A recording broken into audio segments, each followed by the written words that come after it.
Welcome. If you want to activate performance mode in your Motorola Moto E7 Plus, for the first you have to go for the settings. After that we have to scroll down and enter the system. And here we have to go for the adaptive performance. So here is the description of this function.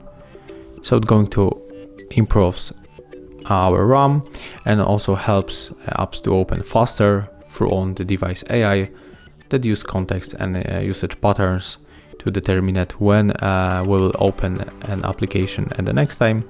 So just simply click here to activate. And right now our smartphone is going to work a little bit faster. Thank you guys for watching. Leave thumbs ups, comments and subscribe to our channel.